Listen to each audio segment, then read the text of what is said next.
If you have salespeople or looking to hire salespeople and don't fully understand what to do to lead them, this video is going to explain how to run a sales meeting with your team and also hold them accountable to activities and behaviors necessary to grow your business. Hey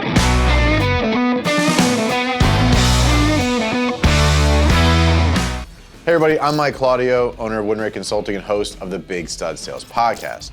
Hiring sales employees and leading sales employees can be very challenging. Let me tell you, we have a lot of ego, there's a lot of emotion, there's a lot of ups and downs, there's a lot of stress and anxiety around quotas and commissions and everything else. So it's gonna be a challenge. There's a lot that goes into that, managing the personality of a sales team. And primarily, a lot of the business owners I work with in my coaching world have never had to do sales or never learned sales outside of what they did to just grow their business. So they've never seen anybody else do it. Most of what they know about sales is between their ears and their head, and they don't have a great way of structuring their sales team. So here's gonna be some quick tips for you to be successful in doing that. First, it is very, very important to make sure your sales team feels like they are part of the team. As a salesperson, it can be difficult to do that because you're out and about. You're meeting with clients, you're at networking events, you're meeting with prospects, you're meeting with referral partners. You kind of always feel like you're out and about.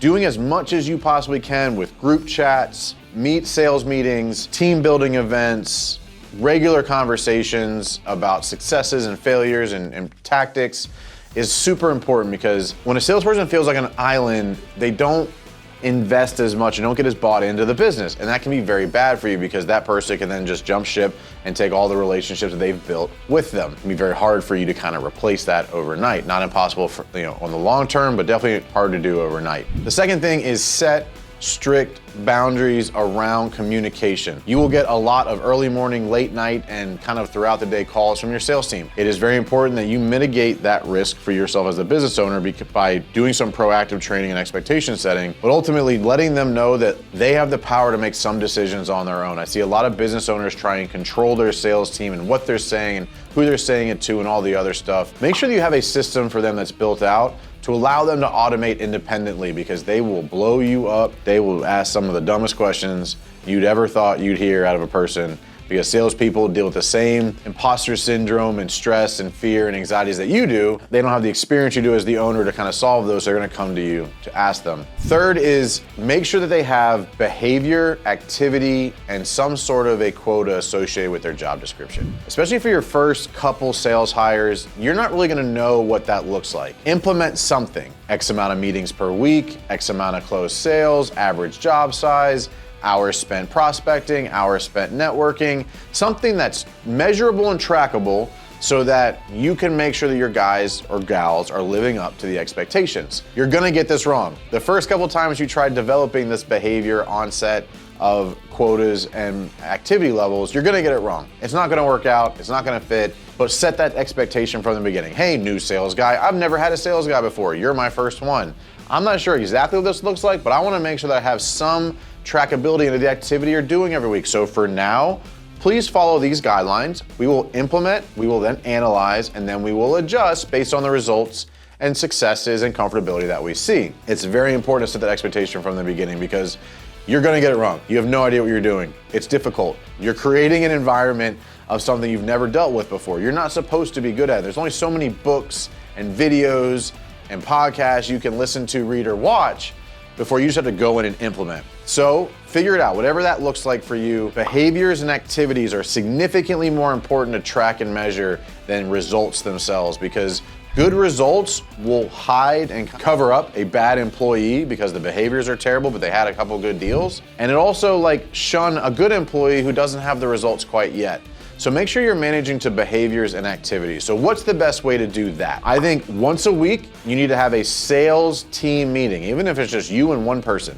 Once a week, you're having a sales team meeting, which is looking at role playing, skill development, debriefing specific client interactions, what went well, what didn't go well, how can we say it differently next time, how can we overcome that better next time? Hey, what happened with Sally Joe? She was pretty upset about the way that went.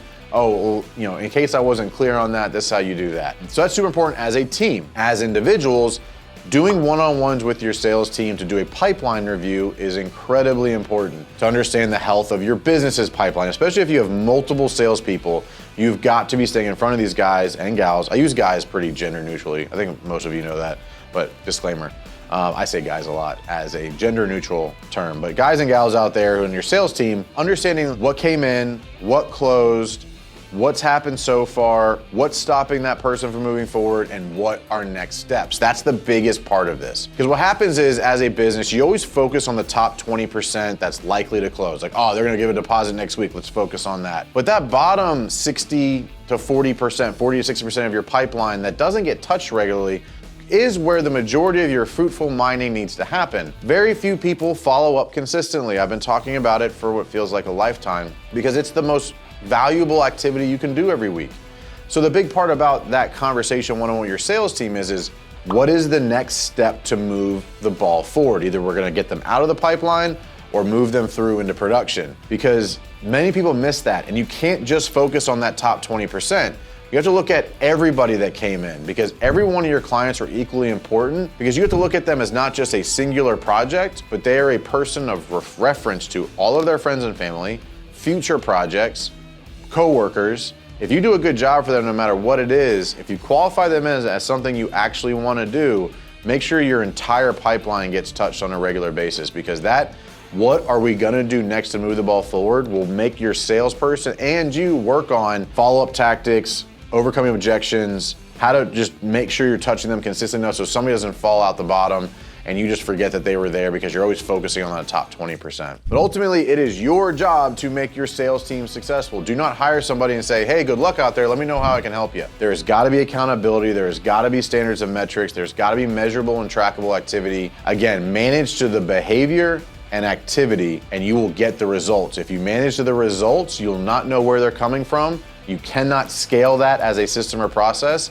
and you will find yourself failing at some point and not sure why. So set the expectations, set the standards, set the processes now so that you can grow your sales team later by having those consistent meetings, those consistent touches, and the accountability to make sure that they are doing their job to represent your brand effectively. Again, I'm Mike Claudio. Please subscribe to the channel. Would love for you to do that, and comment below if you have a sales team. If you do not, are you looking to gain one? Because this is a huge step in taking things off your plate. So ultimately, sales is what runs the business. Sales is how you win fast and win often. So get out there, grow your team, manage them appropriately, and you will be significantly less stressed when it comes to the pipeline and revenue of your business.